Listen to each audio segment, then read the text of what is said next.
I'm Aaron. I'm going to be your host for this video called How to Vote with NemoVote. I'm going to show you how to log into NemoVote, how to submit your vote, and I guess that's it because that's how easy it is to vote with NemoVote. So with that in mind, let's dive right into it. So your administrator has sent you an email. That email has come from info@nemovote.com and it has your credentials in it. Now we can see that email, it has a logo from nemovote.com. It might have a different subject because that's up to your administrator to change that. And you see that you have your username as well as a link to set a password. Let's use that username and use that link. By clicking that link, we are now in your cloud that you need. You need to submit a password. So in this case, let's make it a very easy one. You can maybe think of it already. And I'm not going to save any password here because I don't need it. Now I can already log in. I have my username from that email. It was Oda in this case, and that password you've just set yourself. We can log in. I'm not going to save that password either. And we can see that you have a welcome page enabled. Now you can see some information around that vote. It's probably not going to be around me. And instead you find some information of the agenda, or maybe your administrator hasn't even enabled that welcome page. In this case, even better, because you're going to be redirected directly into my votes, and we're going to do that as well. So we can see there's a vote ongoing where I'm able to vote. And you can see there's a button called expert mode. I'm going to detoggle that because that's going to make it a lot more easier to actually vote.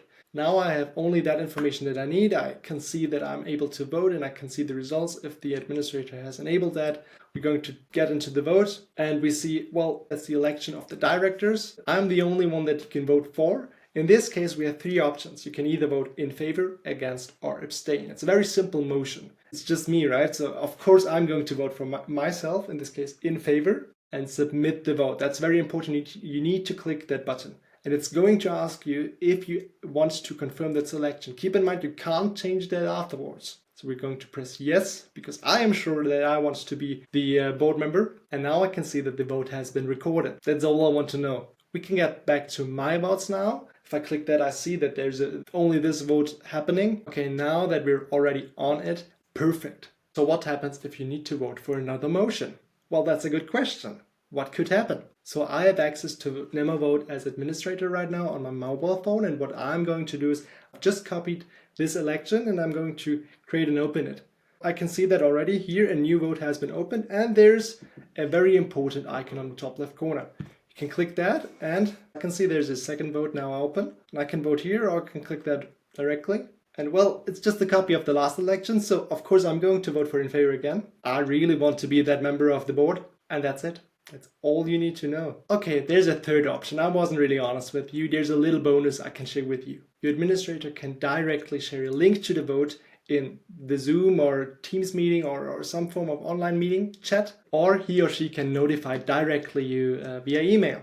So let's have a look at that. So I've just opened the email that I received for the next election and I can see the name. It's called Bonus Election Board of Directors, and I can submit my vote directly by clicking that link. What happens is I've just logged out, so I'm probably going to be asked to log in again. And I can log in here using the username or email, or that's basically the fourth option, I guess. You can log in with single sign-on, which is very easy, very handy. It's a feature that your administrator has to enable. So what I'm going to do now is I'm going to log in again. Of course, not going to save that password. And you can see I am directly in that vote. I didn't have to go into a welcome page. I didn't have to click for that. I am directly in that vote. And now I can vote for in favor, against, abstain. Obviously, I'm going to vote for in favor again. And if I'm going back to my votes, I can see all of them. So if there happens to be a fourth vote, I will have that information in NemoVote. If you have any questions, feel free to ask your election manager or write us an email via support@nemovote.com. See you for your next election.